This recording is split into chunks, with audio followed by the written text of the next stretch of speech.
You are not crazy for feeling this. Some of the strongest chemistry you will ever feel is with the person who cannot actually be there with you in a steady way. They can feel like magic. They can feel like fate. They can feel like the one person who finally sees you.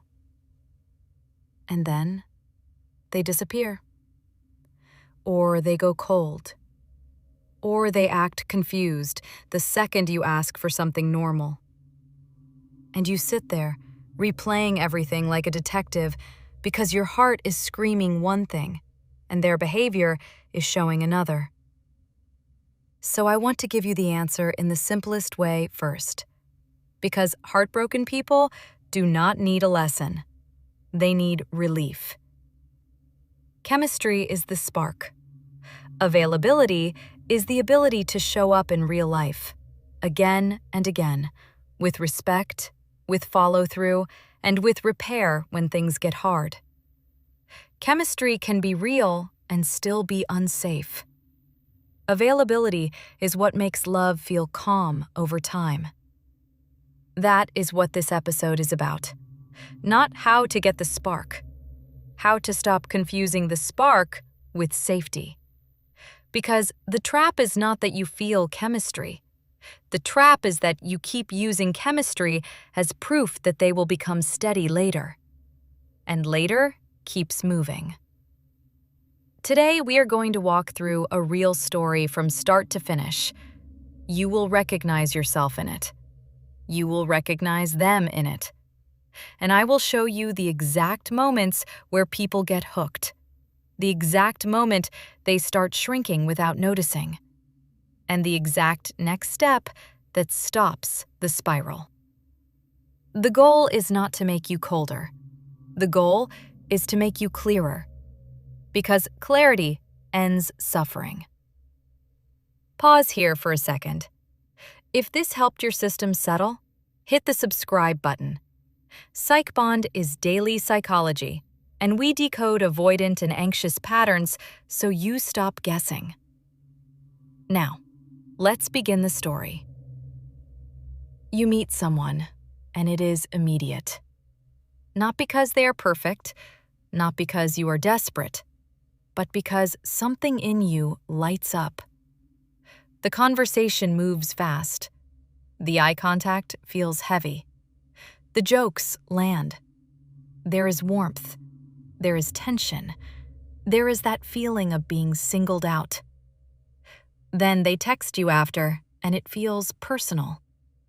They say they do not usually do this. They say you are different. They say they feel comfortable with you. And you feel your body soften, because it has been a long time since anything felt this alive. This is where most people decide, silently, that the connection must mean something. Because chemistry feels like proof. And I want to be gentle here. Chemistry is not fake. It is real. You are not making it up. The problem is what you do with it. In the beginning, chemistry can show up for a lot of reasons. Sometimes it is true alignment. Sometimes it is newness. Sometimes it is loneliness. Sometimes it is your body reacting to intensity.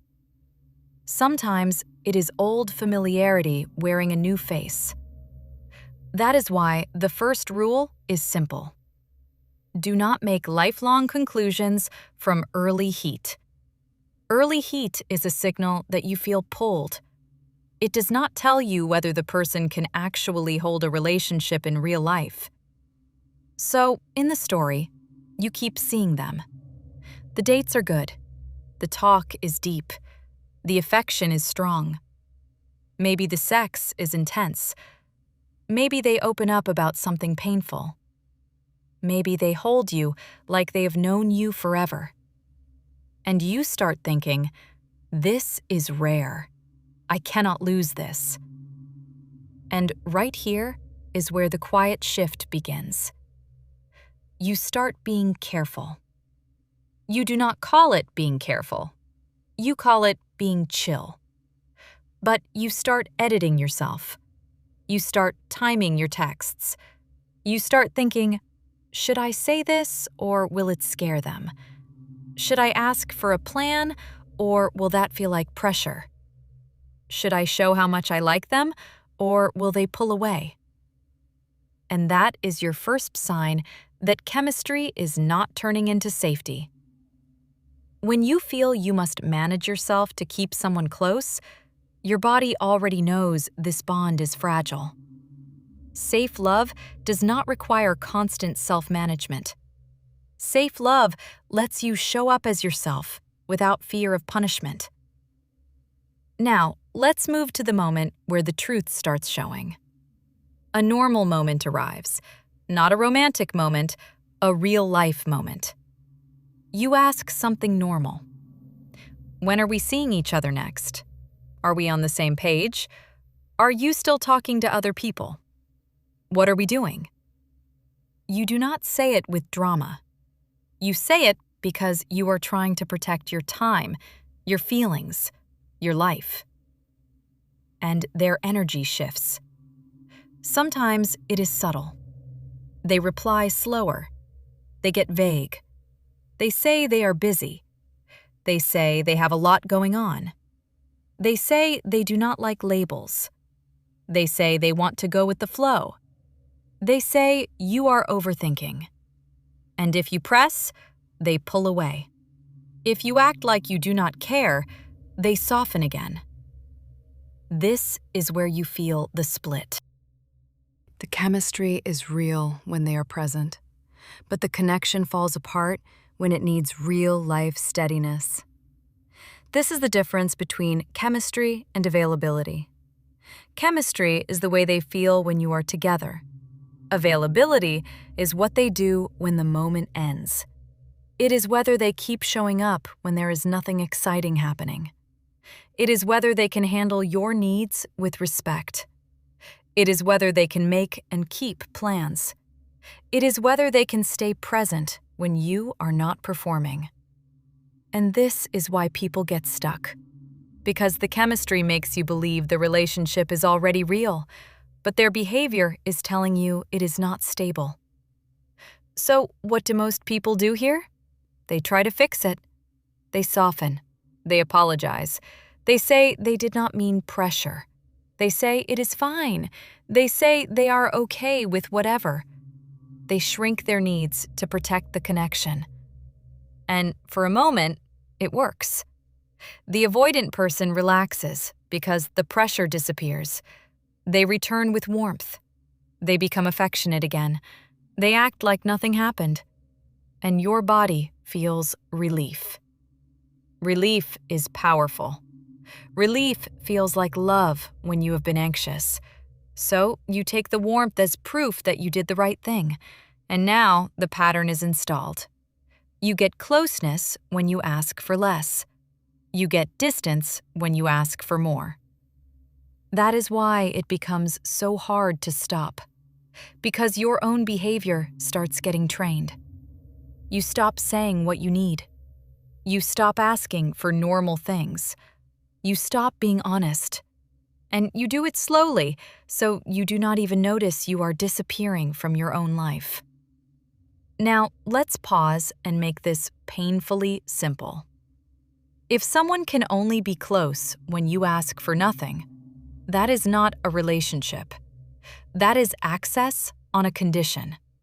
The condition is that you stay quiet. The condition is that you do not require steadiness. The condition is that you do not ask them to step into real life with you. And the reason this feels confusing is because they can still want you. They can still miss you. They can still be sweet. They can still be sincere in the moment. But sincerity in a moment is not the same as safety over time. So the question is not, do they feel something? The question is, can they show up in a steady way without punishing you for having needs? That is availability. Now I want to show you how this looks in real-life examples, because examples stop the overthinking. Example 1 is texting. Chemistry texting looks like long messages at night, deep voice notes, sudden closeness, then long gaps, then return. It feels like a wave. When they are there, they are very there. When they are gone, they are gone. Availability texting looks like steady contact that does not spike and crash. Not constant, just steady. You do not feel like you are begging for a reply. You do not feel like your day depends on it. You do not feel you must perform to keep them interested. Example 2 is planning. Chemistry planning looks like vague future talk. We should do this. We should go there. I want to. I would love to. But when you ask for a real plan, they hesitate, delay, or act annoyed.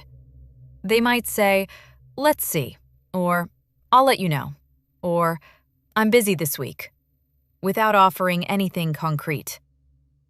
Availability planning looks like real plans, a day, a time, a follow-through. If they cancel, they reschedule. They do not vanish. Example 3 is closeness in private. Chemistry can be strongest in private. Late night, in bed, after a drink, after a stressful day, when the world is quiet. They can be so open and so affectionate that you feel chosen. Availability shows up in daylight. Availability is the person who can still show up when it is not romantic. When you are running errands, when you are tired, when you need something small, when you ask a normal question. Availability is not only how they treat you in a tender moment, it is how they treat you when you need steadiness. Example 4 is how they handle your feelings. Chemistry bonds often collapse the moment you express something real. You say you felt hurt. You say you felt confused. You say you want clarity. And suddenly, you are too much. Suddenly, you are intense. Suddenly, you are overthinking. Availability looks like this instead. They might not be perfect, but they do not punish you for having feelings. They listen. They try. They talk. They come back to the conversation. They do not make you feel ashamed for being human. Example 5 is conflict. Chemistry can survive when everything is fun. Chemistry can survive when you are both in the high. Availability shows when there is tension, when there is a misunderstanding, when there is disappointment, when there is a delay. Chemistry-only connections often turn into silence at the first sign of discomfort. Availability means they do not disappear when it gets real. Now here is the line that hurts but saves you. If you feel intense chemistry, but you also feel constant uncertainty, the uncertainty is the problem. Because uncertainty forces your mind to keep scanning.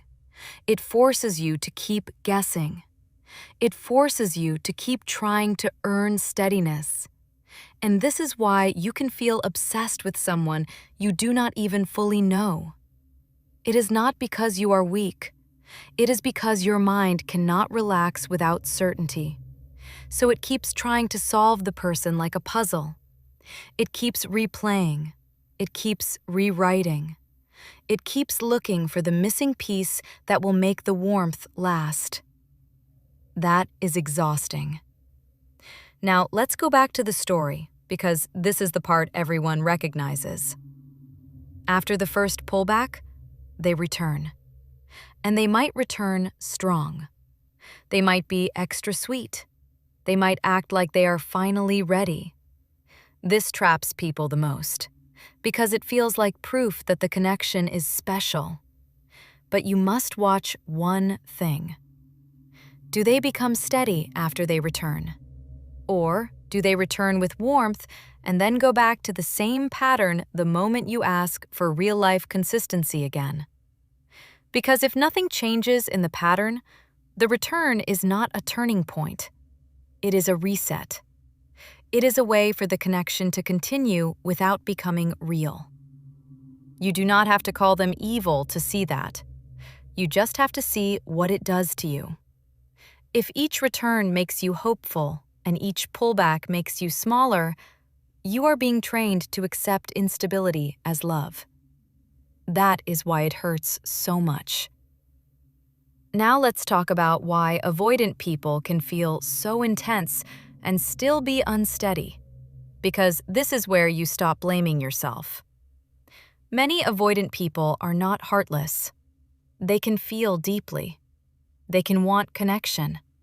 They can want you. But they struggle with the part of love that requires steady showing up. Because steady showing up means being seen over time.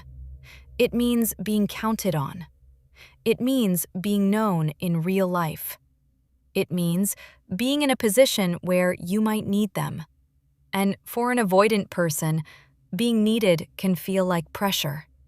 It can feel like losing freedom. It can feel like being trapped. It can feel like failing. So they protect themselves by keeping the relationship in a zone that feels good but stays undefined. They might not say that out loud. They might not even know they are doing it. But you feel it because you are the one living in the gaps. You are the one waiting. You are the one adjusting. That is why your body never fully relaxes. Now, here is the most important part of this episode. What do you do? Not how do you make them change.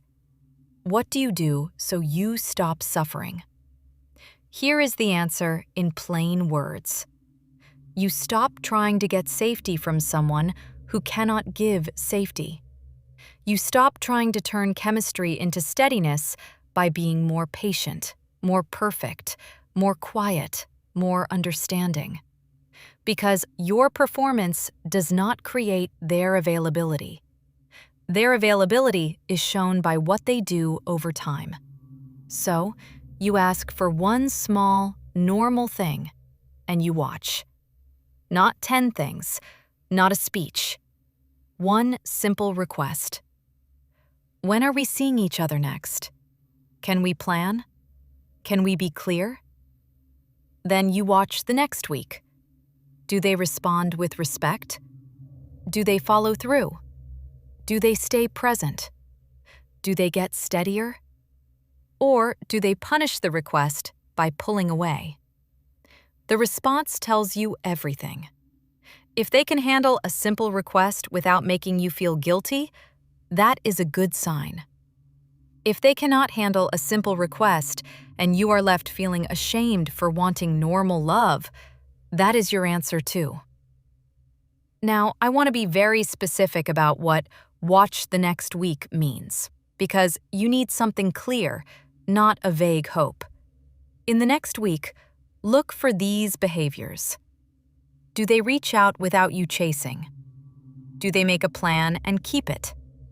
Do they speak clearly instead of keeping you in vague phrases? Do they treat your need with respect? Do they stay warm when the connection becomes real?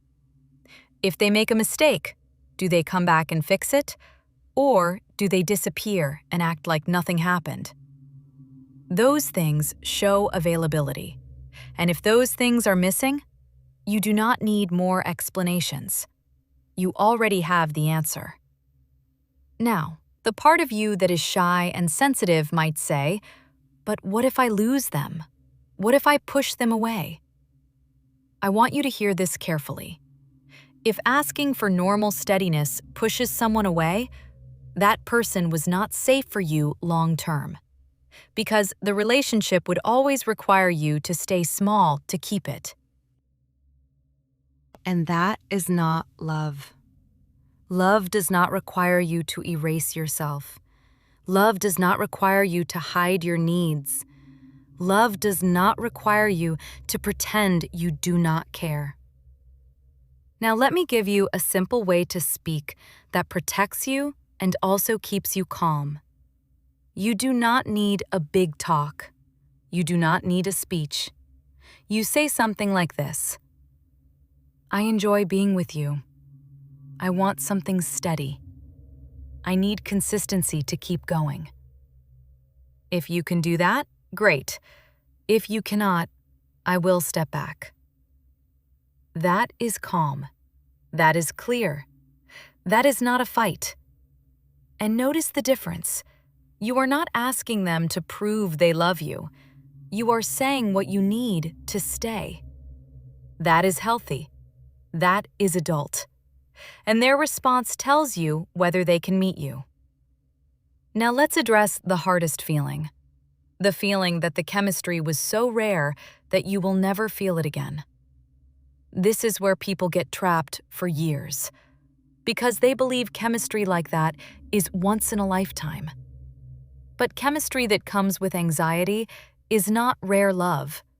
It is rare access. It feels rare because it is inconsistent. It feels rare because it is not always available. So your mind magnifies it. The quieter truth is this: safe love can still have chemistry. Safe love can still be passionate, playful, deep, and exciting. The difference is that safe love does not make you lose yourself. Safe love does not make you scan your phone. Safe love does not make you feel ashamed for wanting to know where you stand. Safe love does not make you shrink. So your standard is not, do I feel pulled? Your standard is, do I feel calmer over time? Now let's return to the story and give it the ending your heart needs, the one that does not leave you stuck. There are two possible endings. The first is that the person truly has the ability to grow. They hear you. They might be uncomfortable, but they stay respectful. They keep showing up. They make plans, they follow through, they repair when they mess up. They become steadier over time. That is availability, and you will feel it in your body because your body will stop scanning. Your mind will stop replaying. The connection becomes simpler. The second ending is that nothing changes. They keep returning with warmth and disappearing when it gets real. They keep you close in moments, but refuse to be steady in real life. If that is the ending, the kindest thing you can do for yourself is stop feeding the pattern. You do not need a dramatic exit. You do not need a fight. You simply stop giving full access to someone who cannot show up consistently. You stop answering instantly. You stop rearranging your life. You stop making yourself easy to keep. You stop performing calm while your body is panicking. You choose your peace. And the reason this works is not because it punishes them. It works because it stops punishing you. You stop paying with your sleep. You stop paying with your confidence. You stop paying with your time. You stop paying with your sanity. And life comes back. That is what healing looks like. Now I want to say something that will soothe the part of you that blames yourself. A person pulling away does not mean you asked wrong. It does not mean you are unlovable. It does not mean you are too much. It means that this person is not comfortable with closeness that becomes real. Some people can only handle closeness inside a bubble. They can do intensity in private, but when real life comes, when consistency comes, when the relationship becomes steady, they panic and they retreat. That is not your fault. But you cannot build your life on someone's panic. You cannot build a future on someone who disappears when it matters. So the most loving thing you can do for yourself is stop confusing heat with home. Heat is not home. A home is where you can breathe. A home is where you do not have to guess. A home is where you can be yourself and still be safe. So, if you remember one line from this episode, remember this: chemistry tells you you want them. Availability tells you whether you should. Welcome to PsychBond. You're safe here.